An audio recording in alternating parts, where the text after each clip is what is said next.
It's no secret I'm a fan of cars from the 1950s and the 1960s, particularly British sports cars. I'm going to keep pretending this isn't because they're the only cool cars from this era that I can afford. That's not the reason, guys. Anyways, the Brits were busy at this time perfecting the Roadster formula, a formula that would heavily influence the cars we're talking about today. These British sports cars had a sense of style and character and simplicity that would rarely be replicated in the following decades, while mostly existing for regular people. They were attainable, but they weren't without their problems. Though simple to work on and fun to drive, most of them were pretty much parts bin specials, and the quality and sophistication just wasn't going to match what was coming out of the East, and so most of the British automotive industry died when the Japanese manufacturers came to town with their own sports cars that were just categorically better. As wonderful and free in terms of design as the 1960s were, as a whole, I think there's another decade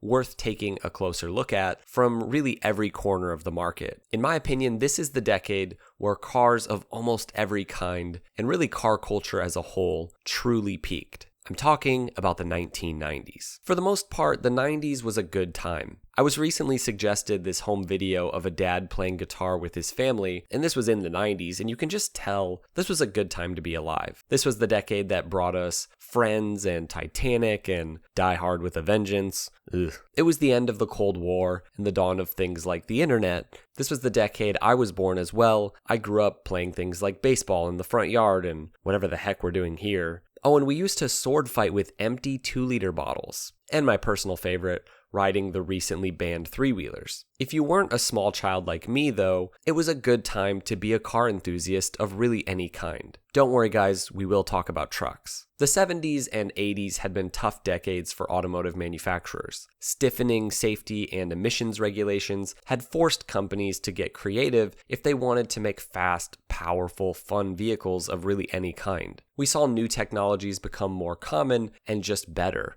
Things like fuel injection and turbochargers. As much as these new regulations killed much of that wonderful spirit of automotive design from the 50s and 60s, by the 1990s, these growing pains were mostly over, and manufacturers were once again poised to make awesome vehicles again, and so the 90s was a decade of really innovation on almost every front. The 90s was a sort of middle ground between the older era of classic cars and what we would consider modern cars with modern amenities. This might seem like a bad thing. Sure, you didn't have Bluetooth and Apple CarPlay and navigation and backup cameras, but for the most part, it was actually a good thing, especially when it comes to reliability. Cars from most manufacturers were getting more reliable at this point, but I do want to highlight Honda and Toyota specifically because this really was the decade that made Honda and Toyota into the juggernauts that they are, and reliability was a huge part of that.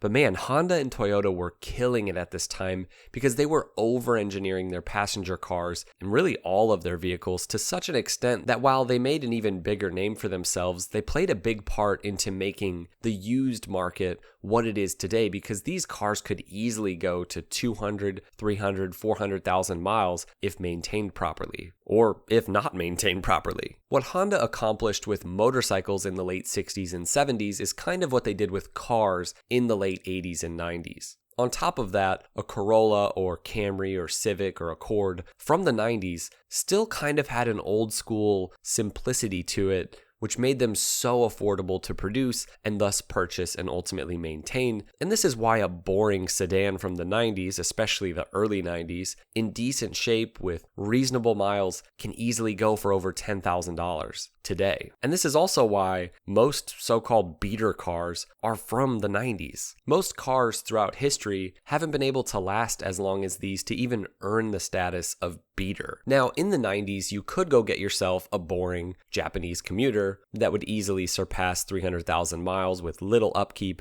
or you could go get a high-revving, fun, sporty version of that boring car that could also probably go past 300,000 miles despite you beating the living crap out of it and potentially rival the very best supercars in the world in terms of performance. This started in the year 1990 with the Honda/Acura NSX. This was one of the most legendary sports cars of all time, and it really helped to kick off this era of Japanese sports car development. Over at Mazda, we saw iconic models like the Miata kind of revive the great roadster formula, and also the innovative rotary-powered RX-7, the much more tech-heavy Mitsubishi 3000 GT. I had a friend whose older brother had one of those, and oh my god, it was just amazing. Of course, the incredible turbo-powered Toyota Supra and supercar-killing Nissan Skyline. All of these cars are worthy of entire videos in and of themselves. The point is, over in Japan in the 90s, this pursuit of engineering excellence not only made for these incredibly reliable sedans that we all think of, it's the way it bled over into the sports car market that was maybe even more significant. Many of these manufacturers were pursuing legacy and brand recognition more than just revenue. Few of these incredible sports cars from this time were really cash cows, but what they did was show the world just how good they were at everything automotive related, and the result would be some of the greatest sports cars of all time. This would create entire communities and cultures around Japanese sports cars, and also really help to grow the tuning and import scene. But Japan wasn't the only country producing incredible analog sports cars at this time. In America, despite a pretty significant wane in muscle car interest, the 90s saw a comeback, and for many a peak in terms of quality and performance and fun for these iconic muscle cars, thanks to innovations in fuel efficiency and computer controls. We saw Ford not only massively upgrade the Mustang, it was also around this time that the Cobra variant was launched. The 4th gen Camaro and Firebird were faster,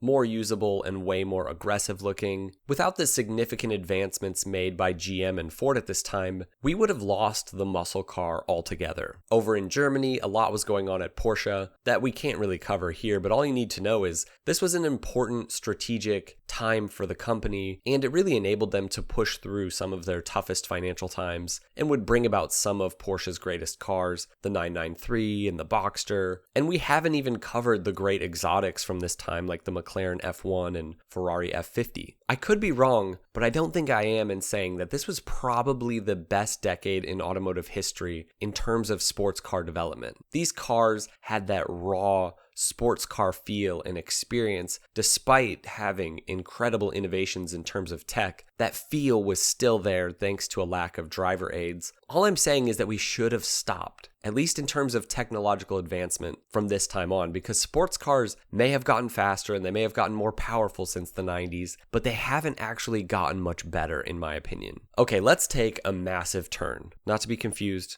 with a massive turd. That would be the case if we were going to talk about the Cybertruck. Instead, let's talk about some real trucks. The 90s was, in many ways, the peak of truck development. Not only did we get the very best of the square body Fords, and then of course the controversial but amazing 10th gen F-150, the Chevy CK line was perfection in every way and every form. The 90s was what we could call the beginning of the pickup wars, and it didn't just force the major players to make great bigger trucks with more options. Trucks also diversified like crazy in the 90s. The basic truck could come in all sorts of ridiculous trim levels and packages. You want a convertible truck? Sure, how about a truck that could rival supercars from 0 to 60? We had performance trucks, small trucks, big trucks, and they weren't just American. 90s trucks were beautiful, simply but still uniquely designed, made for a purpose, and this was well before they'd become silly luxury toys that all look the same. Because of that, they didn't just do the truck thing well, they were easily customizable and cool, and they were actually affordable as well. Again, this was very much a transitional decade, which often makes for the best products. This was the time in between the older,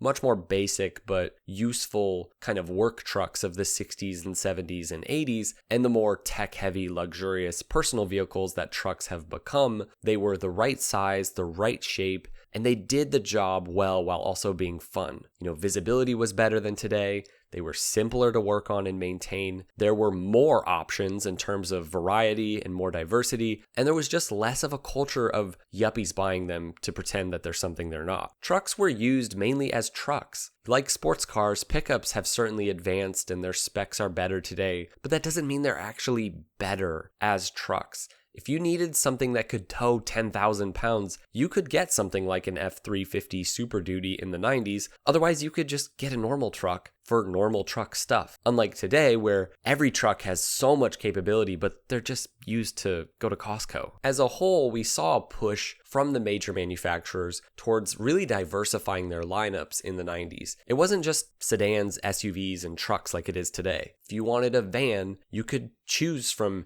huge, awesome, luxurious camper vans to smaller, more economical family vans. Today in America, we don't even get most of the coolest vans that are out there, just like we don't get many of the cool trucks. At this time, though, competition was the name of the game, and it really caused every segment to have a whole batch of unique, interesting vehicles. If you wanted an SUV, you could get a big third-row family vehicle like the Suburban that would just run forever, or you could go get a small little off-road capable SUV thing like the Suzuki Samurai. Regulations hadn't outlawed all the fun stuff, and pretty much all of the big manufacturers were interested in trying to make lots of different vehicles. Now, economy cars peaked, trucks peaked, sports cars peaked, and in many ways, luxury cars also were kind of on their way to peaking. Today, so many supposed luxury vehicles really cheap out when it comes to the quality of materials. Not all of them, but many do. Whereas in the 90s, cars like the innovative and truly luxurious Lexus LS400 and Mercedes 500e, they really ruled. Luxury cars in the 90s used real, thick leather that you could just smell. The Lincoln Town cars weren't quite as fancy, but man, were they reliable. And even the Japanese luxury cars were pretty amazing at this time. I got to drive a late 90s Toyota Avalon for a few days while my 2015 Volkswagen Jetta was wrecked, and I couldn't believe how much nicer this car was than my basically new Jetta. At the time, I thought that all cars had just gotten better since the 90s, when in all reality, I could have spent a fraction of the price on a 90s or early 2000s Japanese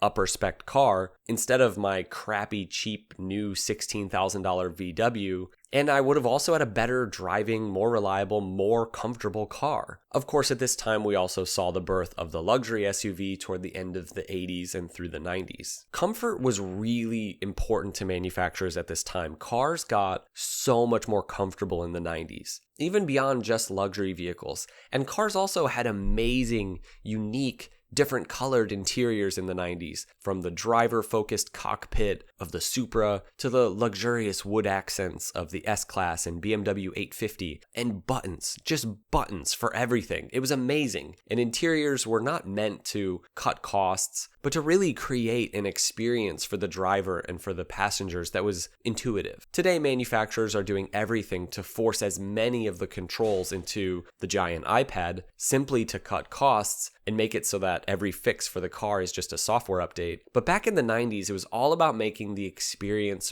better for the driver. In the 90s, features that had previously been exclusive to luxury cars were trickling down to more vehicles, things like heated seats and dual climate controls. As a whole, I'm not one who necessarily considers the 90s the peak of automotive design language, despite the fact that these are the cars I grew up around. No, for me, that award definitely goes to the 50s and the 60s. That old world level of craftsmanship and design had mostly been gone by the 90s, but cars from this era do have kind of a beautifully simple design language left over from the 70s. Trucks are a perfect example of this. Sure, they'd changed, but for the most part, an early 90s F-150 looked basically the same as previous generations of the F-Series. Cars and trucks and SUVs didn't need to have little fake slashes to look aggressive. They were unassuming, and their performance for whatever task they were designed to do, whether that was reliably carry you across the country or tow a camper or drift through the streets of Tokyo, that performance spoke for itself. There's something to be said for simple design language done right. Today, every vehicle just looks like a blob, and of course, regulations are somewhat to blame for that. The 90s was really the last era of production cars in general being somewhat interestingly designed,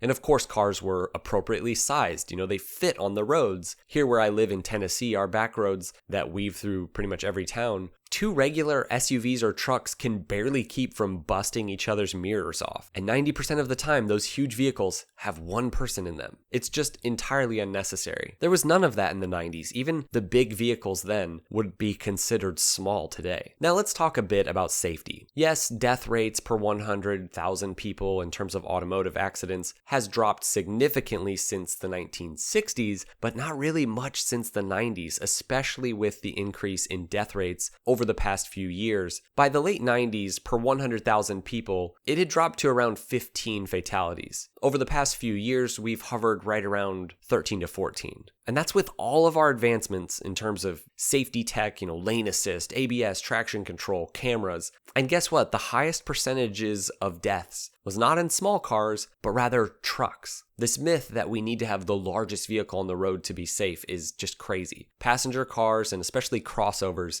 consistently beat trucks and large SUVs in crash tests. And we don't even have safety information on some of the largest vehicles on the road. If everyone drove smaller, less powerful vehicles like we did in the 90s, we would have less fatalities. It's pretty simple, because we would be able to see where we're going. This is a quote from nsc.org. From 2019 to 2022, the vehicle death rate increased 6.4%. Vehicle death rates are skyrocketing right now, and pedestrian death rates today are almost double what they were in the 90s. In many ways, the early 2000s was kind of an all-time low for pedestrian fatalities. And maybe around the 2010s was the best in terms of numbers for just automotive accidents in general. And sure, in the 90s, vehicles may not have scored as well as they do today in crash tests, but they didn't need to, because there wasn't this culture of everyone driving huge, powerful vehicles. America at this time was a little more like the UK. People drove small cars, and our big vehicles would be considered small today. And so accidents were often not as devastating, and your average sedan didn't need to be able to withstand the impact of a 10,000-pound electric Hummer or a 7,000-pound